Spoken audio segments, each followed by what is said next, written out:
Hey everybody, Bones here, Bones Garage, just bringing you an update what's going on at the garage. So, 1977 Corvette restomod. The wiring is coming out absolutely beautiful on this car. We still have some more stuff to button up under the hood, but it is 95% done. And if you look at it, look at all those hoses that go over there. Look at how nicely set up they are. They're not hitting anything, nothing hot. They're well set to where they're gonna stay in place and not fall or rub on anything else. Very nicely done, nice and neat. If we come out to the front over here, you can see everything is where it's supposed to be, and it's all held together the way it's supposed to be held together and where it's supposed to be held together.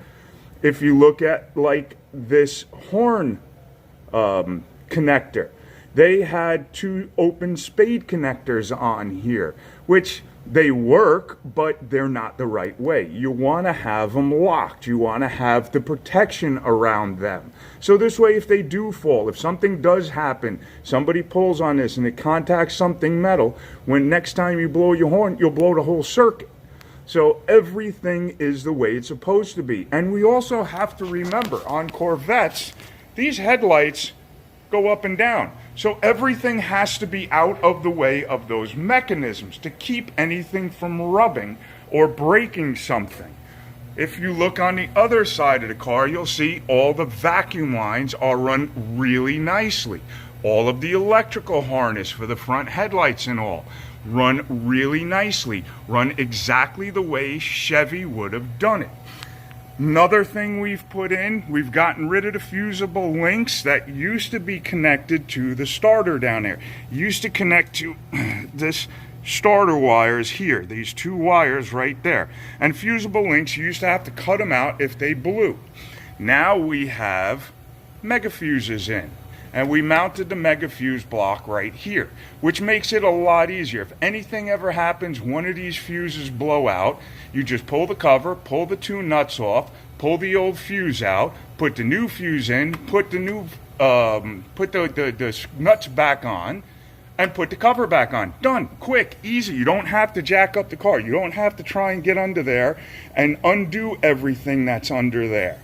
This makes everything so much better, so much easier. And again, look at how nice all of everything is. That is a vacuum line from our vacuum tank, which is right here. That's our vacuum tank, because this thing has a really big cam in it and doesn't produce enough vacuum to work the headlights. This is our electrical. Look at that. It's all nice. Everything is P-clipped to stay away from anything hot. Everything is the way it should be. Look at how nice this is. Look at how far away this is from the headers, from the exhaust system, from everything. Everything is the way it should be. All of the spark plug wires are nicely run away from the headers. Everything is the way it should be. We're almost finished under the hood. We are now coming into the mess of the interior.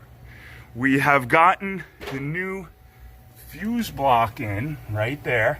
Look at how nice that looks. And we are just starting to run this massive spaghetti. Get all these wires to where they need to be. You can see we've already started running all the wiring along the rocker panel, the inner rocker over there. And look at how nice that is starting to look. It goes right where it should be. That's the key. Do it the way it should be done. Another thing that we're finding with this car is the sloppiness of what they did and the laziness. I absolutely hate these Scotch clips, these wire clips. They are absolutely terrible.